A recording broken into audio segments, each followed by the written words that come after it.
It's gonna add at least 50 horsepower. That guy in the Impala was trying to chase me.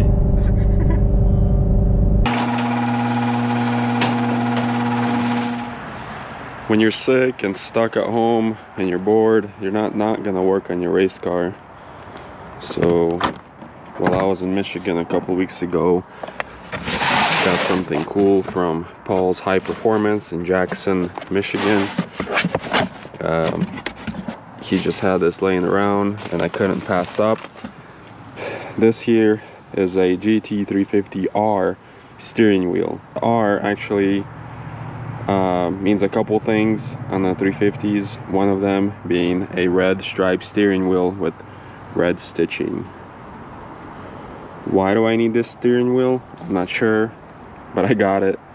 I'm gonna replace it and maybe give my old one away or something like that. So subscribe and follow me on Instagram. I'll be giving my old steering wheel away shortly. First things first, a cold start.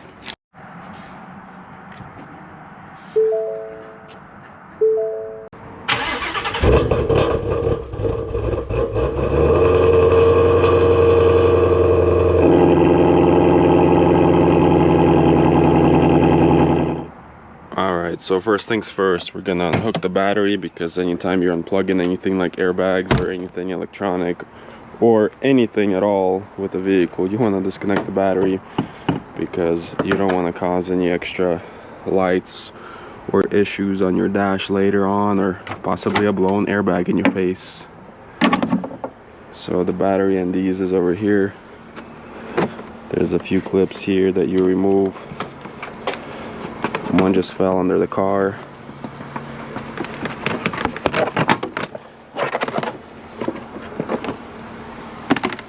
So just at least I guess the negative. I hate doing it because then you have to reset everything inside the car, but better be safe than sorry. Come on, guy. There we go. Just stuff it right there so it doesn't touch anything. But let's move on. Alright, now that the battery is disconnected, there's two holes on the sides of the airbag, one on each side, and I have a long drill bit here that fits in the hole. Basically just put the drill bit or something in this shape in there, and you press the clips. Like I said, there's one on each side, and actually let me show you on the new steering wheel how this works. So this is the new steering wheel. Here's that hole that I was talking about. As you can see, there's one on each side, and there's these clips here behind the airbag. And what you want to do is you slide something in there and you push it so it releases the clip, and you gotta do it. You might have to do both at the same time, but I haven't done it yet, so I'm about to find out. But that's the whole idea, is once you clip the airbag in, it stays in place, but it's held by these clips, so you gotta disengage them to pop the airbag out.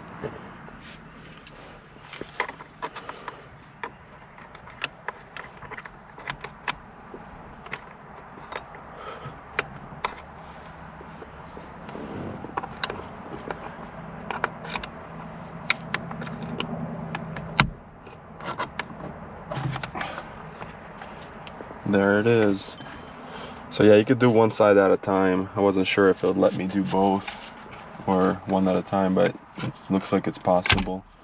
Then you just unplug 3 connectors, 2 for the airbag and 1 for the horn, I think. Try not to break them. When the airbag deploys on any car, these plugs melt and they're really almost impossible to remove, even if you can. But when it's nothing wrong with the airbag, it's very easy. What you do is you pull the orange tab back, and sometimes you have to pry it with a little screwdriver, but on this one, it, you know, fingernails and just pull it back. This one here, you slide the red tab back and then you press that in and just slide back.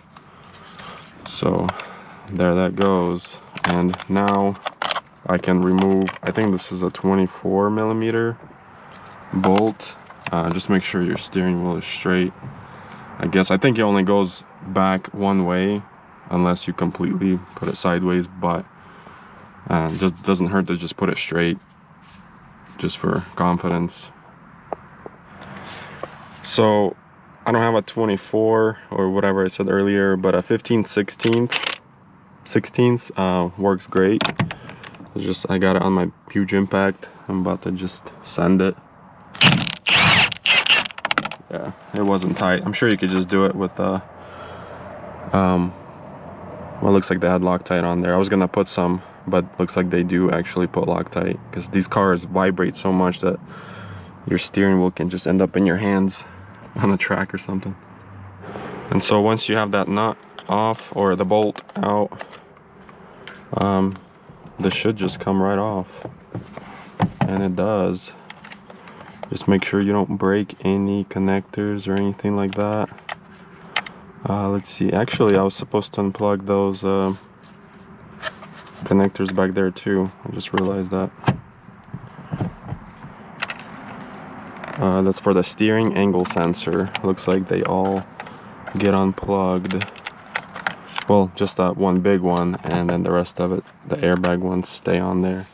Make sure this doesn't turn like a full 360. Just make sure it stays. I have a scan tool and IDS at work that I can reset my steering angle sensor later, just if I have to. I think I will, just to be safe, but I don't really think it's necessary, because you have the battery disconnected, and as long as you don't go like a full circle, you'll be alright. I mean, it could move a little bit, but try to keep it in place. That looks like a spaceship now. No steering wheel. Yep. So when you do pick one of these steering wheels up for your Shelby GT350 or just your regular Mustang GT or EcoBoost or whatever you have, it does come with the new trim pieces, and I think I'm gonna go ahead and put the new ones on. I was just gonna leave my old ones, there's nothing wrong with them, but might as well. It's all, that way it's all gonna be new except the buttons. I have to swap the buttons over, which is no big deal. There's a couple screws and then they swap right over. And I believe if yours is a automatic Mustang, then the pedal shifters swap right over as well. See, they have the holes for the pedal shifters, so those should swap right over. And I'm guessing there's just an extra wire connector that needs to go in there. But yeah, besides the red stripe and the red stitching, there's really no other difference. Mine does look like it's, you know, got a few miles on it. I did just hit 17,000 miles on my car, so it's gonna be nice to have a brand new steering wheel, and it's just gonna feel better. I mean, there's a little bit of a wear, but it's just normal wear. There's nothing like torn or ripped or anything like that.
So I just swapped everything over to the new wheel. The buttons, all the new trim has been installed. One thing I will mention is these trims were not hard, but sort of a challenge to click back in place. So you sort of want to angle it and then, you know, do like an angle move, and then it goes in easier. And then also you want to put the screws in by hand because they're easy to strip. I didn't strip any of them when I started putting the first one in with this little Milwaukee tool.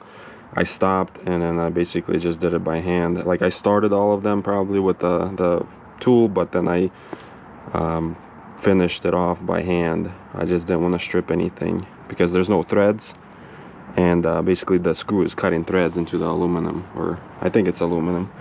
And yeah, it looks pretty cool. So let's grab this new wheel and put it back in the car and take it for a test drive. I feel like it's gonna add at least 50 horsepower, but that's only because it didn't come with a sticker.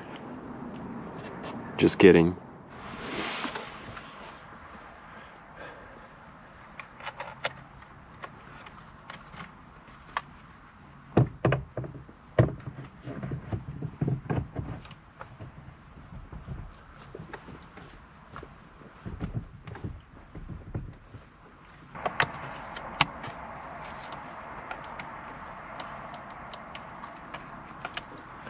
Let me get some Loctite and we'll finish this off.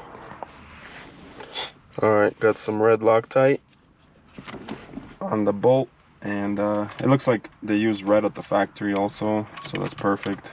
That's all I had with me here at the house.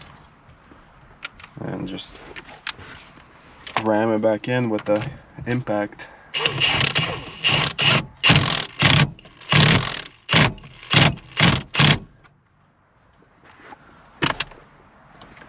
That should do it. Last thing, the airbag.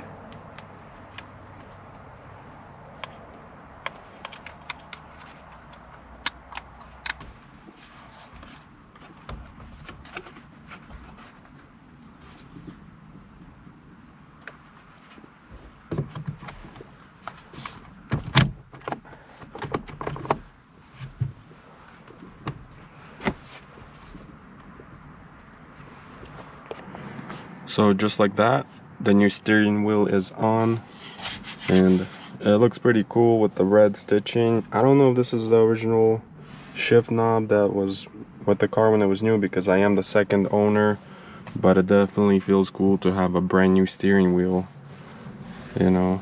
And what I'm gonna do with the old steering wheel right now is clean it up and box it up in this box, original box, and get it ready for the giveaway. Today is March 1st, so sometime later this week I will be doing the 3-day giveaway on my Instagram, so be sure to follow.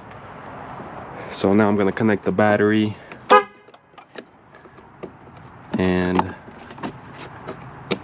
maybe run a vacuum through the car on the inside and take it for a test drive. Time for a test drive. Let's hope the steering wheel doesn't fall off.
chicken, bro. Yeah.